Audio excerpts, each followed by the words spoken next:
Jodhpur park 95 পল্লীর পুজোতে এসেছেন অভিষেক বন্দ্যোপাধ্যায়। মণ্ডপ ঘুরে দেখছেন। যে ছবি এই মুহূর্তে আপনারা দেখছেন, যোধপুর পার্ক 95 পল্লী। অভিষেক বন্দ্যোপাধ্যায় তিনি এসেছেন এবং পুজো মণ্ডপ ঘুরে দেখছেন যোধপুর পার্ক 95 পল্লী।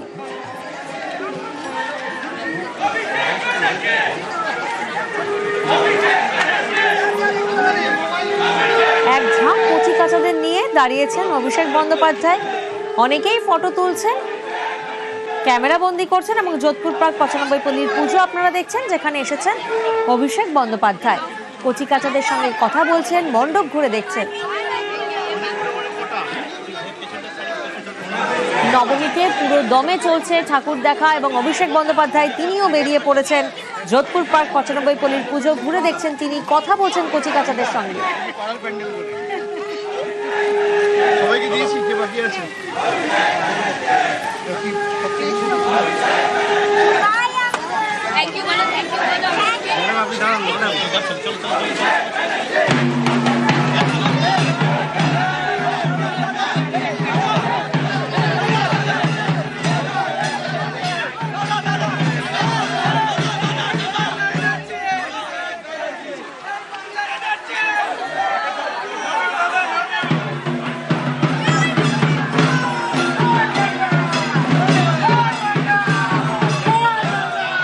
এর আগে চালতাবাগান সর্বজনীনের পুজো ঘুরে দেখেন অভিষেক বন্দ্যোপাধ্যায়। যে পুজো 81তম বর্ষে পড়ে চালতাবাগান সর্বজনীন, এবং এরপর যে ছবি আপনাদের দেখাচ্ছি, যোধপুর পার্ক 95 পল্লী পুজো মণ্ডপ ঘুরে দেখছেন অভিষেক বন্দ্যোপাধ্যায়। কচি কাচাদের সঙ্গে কথা বলছেন, শুভেচ্ছা বিনিময় করছেন দর্শনার্থীদের সঙ্গে।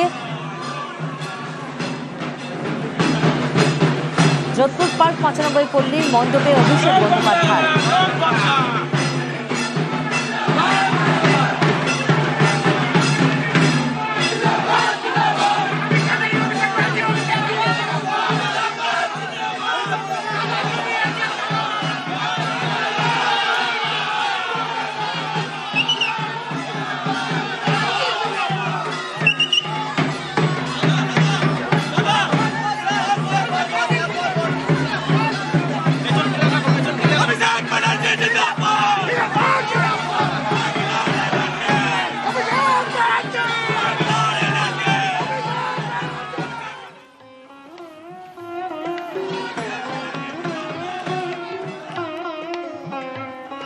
যোধপুর পার্ক 95 পল্লীর পর এবার আমরা নজর রেখেছি চেতলা অগ্রণীর দিকে। চেতলা অগ্রণী, যেখানে আমরা দেখছি রোজই কার্যত জনজোয়ার, জনসমুদ্র, ঠিক থেকে ভিড়, উপচে পড়া ভিড় এখানকার অমৃত কুম্ভের সন্ধানে, এই পরিবেশ উপভোগ করার জন্য।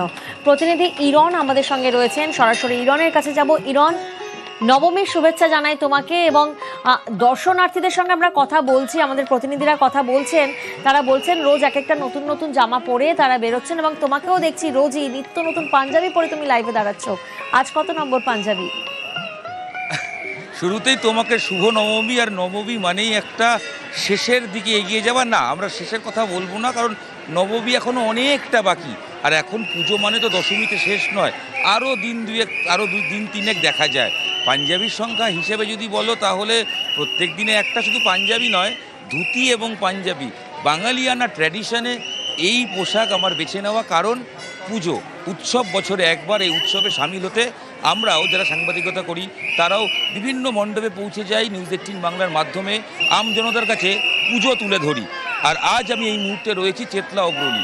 বাইরে ঝিরিঝিরি বৃষ্টি হচ্ছে ঠিকই, তবে ভেতরের যদি ভিড়ের ছবিটা বলো, ওই চেতলা অগ্রণী যে ট্র্যাডিশন মেনে ছবি হয়, মানুষের ভিড়, জনজোয়ার, এটা প্রত্যেক জায়গায়, কারণ নামকরা প্রত্যেকটা পুজোর ক্ষেত্রেই এই জনজোয়ার, এই ছবি দেখা যাবে।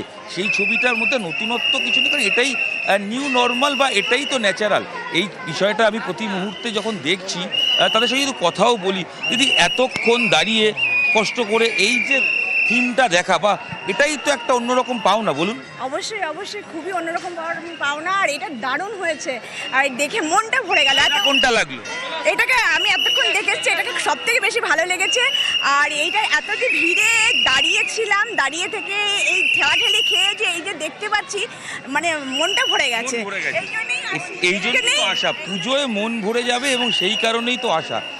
আরও যারা রয়েছেন আমি তাদের কাছে একটু পৌঁছে যাওয়ার চেষ্টা করি এই ভিড়ের মধ্যে হাঁটতে হাঁটতে। দিদি, বাইরে তো বৃষ্টি পড়ছে, তো তার মধ্যে থেকেও কি বলবেন? খুবই খারাপ অবস্থা, এইভাবে এদের প্রশাসন ভীষণ খারাপ অবস্থা, একদম বাজে। ঠাকুর দেখতে তো বেরোচ্ছেন? বেরোচ্ছি তো কি করবো বলুন, সবাই বাঙালির আবেগ, তাই বেরোতে হয়েছে। একটু কষ্ট হয়। এবং একটা ছবি দেখো, আমি তোমায় দেখাই, যে ভিড়ের মধ্যে হাতে ফ্যান নিয়ে, ছোট ফ্যান, সেই ফ্যানগুলো নিয়ে যদি বেরিয়ে পড়া এবং সঙ্গে সঙ্গে একটু গরমে কষ্ট হচ্ছে ঠিকই, সেই জায়গা থেকে দাঁড়িয়ে তার মধ্যে থেকেও যারা একটু ভিআইপি পাস পেয়েছেন, দাদা একটু যদি আসেন দিদি একবার, আমরা যারা ভিআইপি লাইনে যারা রয়েছে তাদের সঙ্গে কথা বলছি এবং যারা হাঁটছেন চলছেন আসলে ঠাকুর দেখার এই ঐতিহ্যটা উপভোগ করছেন। পাটনা থেকে এসছেন, দূর দূরান্ত থেকে মানুষ এসছেন বিভিন্ন রাজ্য থেকে মানুষজন এসেছেন এখানকার পুজো উপভোগ করতে।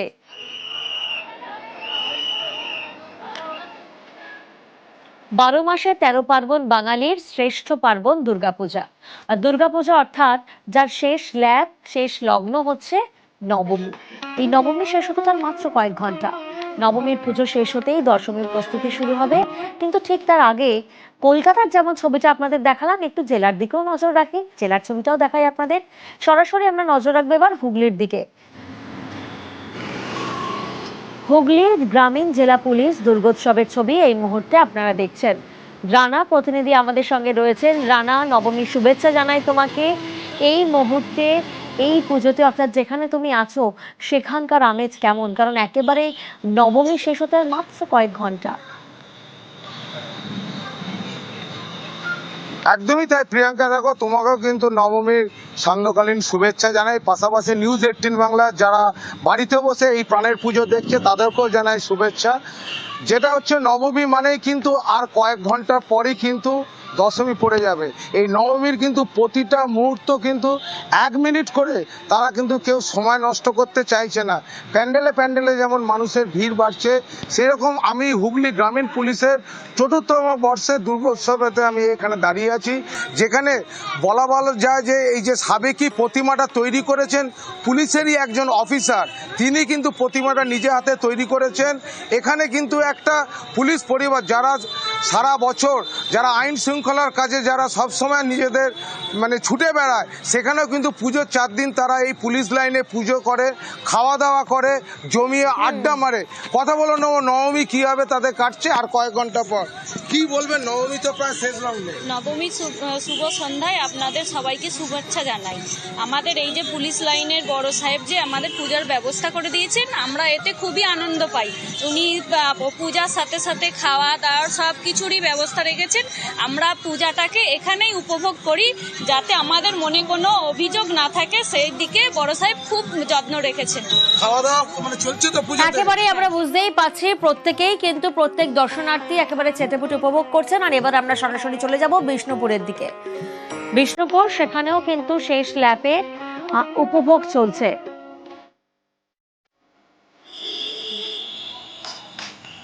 বিষ্ণুপুর দলমাদল সর্বজনীনের প্রতিমার ছবি আপনারা দেখছেন।